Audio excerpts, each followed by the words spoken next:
Coming up on today's show, we'll be talking about the new rumour that Henry Cavill is returning to the DCEU this weekend. And we'll be going through the biggest releases like Where the Crawdads Sing. And we'll be giving you all the movies that you can book tickets for, including Bullet Train.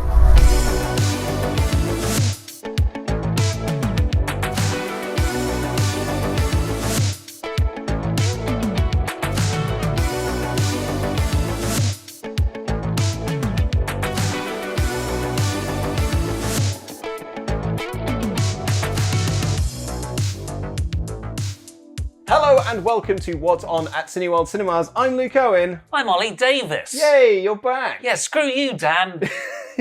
You kicked him out of the country to LA so you could just sit in these chairs with me. And talk about all my favourite movies at my favourite cinema chain.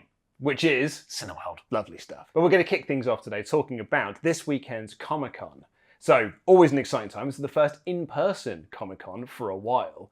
Bear in mind, like, the last time we had an in-person Comic-Con was when they were announcing Phase 4. Like, that was Marvel's big thing. And he dropped that little tidbit where he was like, oh yeah, we're going to do the Fantastic Four. And I was like, what? You're just dropping this into conversation? Kevin Feige Columbo'd it, didn't he? Like, walked off. Just one more thing. The Four. Yeah, we didn't even do that. He literally was like, look, there's movies here that we haven't even announced yet. Like, you know, Fantastic Four, what we're doing with mutants. But here's Blade. And I was like, screw Blade! Tell me about the Fantastic Four. I love Comic-Con so much. It feels like everyone else was excited for in-person World Cup finals or in-person wrestling shows. I forgot how much I love in-person Comic-Con. Now, I know you are very excited for in-person Comic-Con. Can I tell you about something that I know you're also going to be really excited for? Because Marvel, they're going by deadline, aren't going to be doing a lot at this year's Comic-Con. Who needs them? Because, well, wait for it. Because they might show you like the first look at Black Panther, Wakanda Forever, but they're saving all of their stuff for the in-person D23, which I know is one of your favourite events. Love that too. I love anything where a lot of movie news is announced in a short period of time. Because I reckon at D23 is where we're going to get Fantastic Four. Like, this is what Deadline said. Where we're going to get stuff we haven't seen, specifically the Fantastic Four reboot, Blade, Guardians of the Galaxy Volume 3, The Marvels, and, this is an interesting one, The Mutants. Yeah, they've just written here, The Mutants. I misread it at first as New Mutants. I was like, that film's still not released. And then I forgot I saw it at the cinema 2 years ago.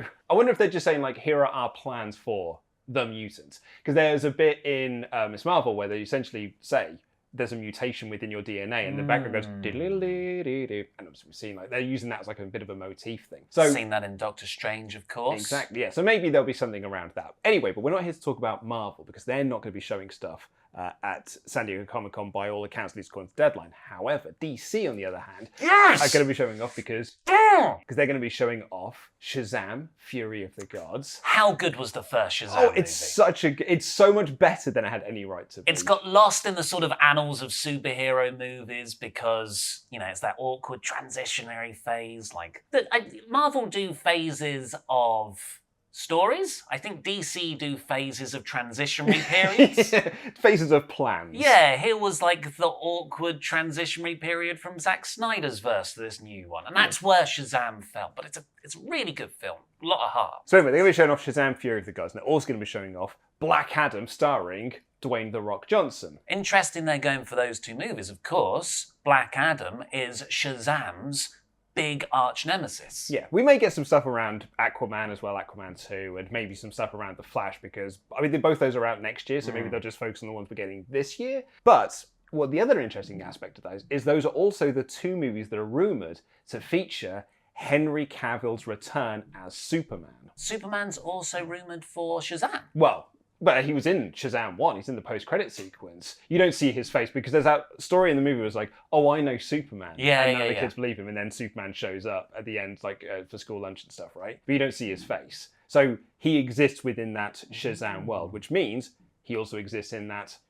Black Adam world, because Black Adam and Shazam are going to collide in a future movie. That'll be interesting to kind of retcon in, because if it's Henry Cavill's Superman, who I think we all kind of assumed was not the case anymore. Yeah, there have been sort of like rumours, and like I think he has said in some interviews and stuff. But having said that, I think Henry Cavill says it in all interviews, like, "Hey, I've got the cape in the closet. Cape's in the closet if I need it." Yeah, he definitely seems like a a holdover from the last period, but I thought he was a very good Superman. Yeah. If he is going to play that role here, is this a new continuity? Or does this mean like Ben Affleck's Batman is functional in this universe? I think so, because Shazam is part of the DCEU. Like, they make very overt references to Batman, Superman. Like, the Batman stuff that he's got, the Batarang that he's got, is Ben Affleck's Batarang. So, like, it's very much, it's within that world. But with Black Adam, as we've seen in the trailer, it's like, oh yeah, everyone's here, by the way. Here's Hawkman, here's the Atom. So, yeah, it feels like those, Black Adam particularly, that those characters have been around for a long, long time. Yeah. But maybe Black Adam's more it seems more dystopian, like it's in the future a bit more. Maybe. I don't know, like, where we're going with Black Adam. I mean, aside from the fact that The Rock went to Warner Brothers and said, I'd like to play Superman. And they said, you can't. Henry Cavill's already playing it. It's like, who's the closest you've got to be playing Superman? Well, Black Adam, I guess. Well, we had he posted out a scene from one of the comics a couple of years ago, I think, where it was Superman facing off against Black Adam.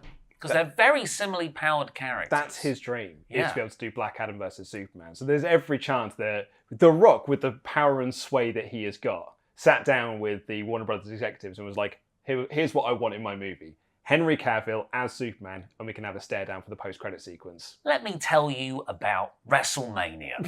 I did this thing with John Cena where we announced it and then we built to a match and then we did a rematch. That's it. You tried it with Batman v Superman, but you did it wrong. So let me book the next 4 years of DC main event draw matches. Are we saying that's the new phase of DC? It's the Rock era. Yeah, I wouldn't be against that. I feel like all of Hollywood is currently in the Rock era. He's in every other movie on IMDb. Oh yeah, he's basically becoming the franchise player. No pun intended. He's in every franchise. So here's what Deadline wrote. Dwayne Johnson and the Warner Brothers theatrical session will serve as Marvel's opening act earlier in the day, with Black Adam and Shazam Fury of the Gods getting their much-deserved close-ups on the Hall H stage. There's also buzz that Henry Cavill will put in a surprise appearance to talk up more Superman. So Henry Cavill is rumoured to be there this weekend. So it's not even just we're going to have to wait until all the movies come out. That's going to be their big reveal at the end of it. It's just like, oh, we've got one more thing. Out comes Henry Cavill to be like, I'm back as Superman. In those movies, or do you just think in general, like to announce another project? That's what we don't really know at the moment. It's just like, is he just to be like, I'm back, you guys? Or is this going to be... I think they'll probably just say that, and then it's more of a tease for you to go and see Shazam and Black Adam to see which one of the two Henry Cavill pops up, or if he pops up in any of them. This week's big release is Where the Crawdads Sing, although Top Gun Maverick is also back in cinemas again, this time in 4DX, IMAX, ScreenX, and Super Screen. This is now its like third re-release that it's had, or sort of like rebirth, because it had the re-release in IMAX, and now it's being re-released again, this time in 4DX, Super Screen, and ScreenX. Do you know why that is? Because it's dead good. Because it's freaking awesome. It's one of my favourite films of the year. I think it is genuinely, because I don't think I've talked about this on this show. You haven't. It is genuinely one of the best action movies in a decade.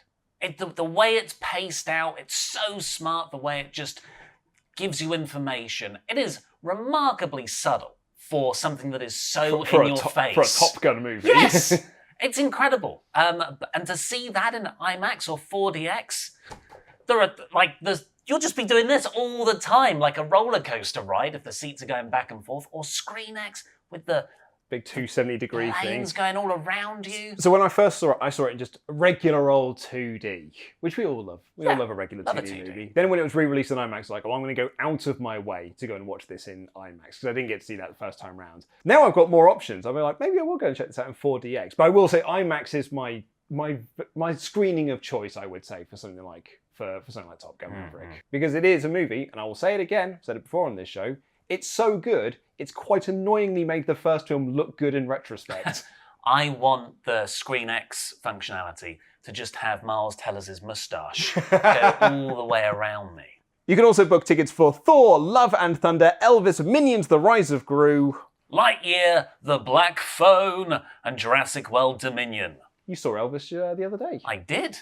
I really enjoyed that too. It's a good period for movies at the moment. It's 2 hours, 40 minutes long, but just whips past. It's edited at such a frantic pace. This is a Baz Luhrmann movie. It's a Baz Luhrmann movie, and some bits are like Moulin Rouge, but Las Vegas is Paris. And he's going through all the signs and the neon. It's a really, really good movie. And you know what? I think that Elvis guy had some decent songs. I think he had a handful, yeah.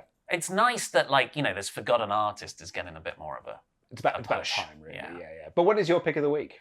I'm not going to choose Top Gun Maverick, although, you know, Yeah. I'm going to go for Elvis. It's my pick of the week Yeah. as well, off your recommendation. You've seen it and you've loved it. Laurie, as well, who works in the office, has said that he saw it and it was one of his favourite films of the year. He said it was Baz Luhrmann's best movie. Yeah, it's up there. Your review of Elvis also features the fact that it's 2 hours and 40 minutes. And that's 2 hours and 40 minutes in an air-conditioned cinema. It's genuinely why I went to see it. I was like, no, we're not going to see it at the weekend. We're saving it for Tuesday. The hottest day of the year Yeah. we're going to get. But, like, you know, it's still going to be a very hot period of time here in the summer. We've got a very hot British summer coming our way. So a good way to escape that is to go into a cinema, enjoy that wonderful air conditioning, get yourself a little icy, maybe even like an iced latte from Starbucks or something like that. It's money off there with your unlimited card. So yeah, a really good place to go cool off. Tickets are also on sale for DC League of Super Pets, Fisherman's Friend, One and All, and a movie I'm really, really excited for. This might be one of my most anticipated movies of the year, Bullet Train. Yeah, from the director of Deadpool 2, who's got... It just looks like Deadpool with Brad Pitt and no superheroes. It's gangsters instead. Yeah. So I'm very, very up for this. Yeah, I mean, I love Brad Pitt. I've been on a bullet train. So I'm probably going to be there like, I recognise that. Yeah, I know that. I can recognise these sorts of sights and sounds. I'm really, really looking forward to it. The Bullet Train title, of course, they're called bullet trains because they go very, very fast, but it's also because there's a gun on board. No. Oh, what? Did you? Yeah. Yeah. Oh. That's how they came up with the name. Tickets are also on sale for Prima Facies encore performances all over this coming weekend and Westlife live at Wembley Stadium 2022. What's your favourite Westlife song? Westlife's back. Oh, right. That one? Yeah. That one's good. Another good Backstreet Boys, but yeah. No. West up your life. West Up Your Life. West up your life. All of those songs. But that's what we've got time for on this edition of What's On at Cineworld Cinemas. You can check out all of the movies we've discussed today using the links in the video description down below. And if you like more chat like this, there's more of it in the podcast realm with Audio Waffle with these two idiots reading out your comments left on these videos. But until then, I've been Luke Owen. I've been Ollie Davis. And that's What's On.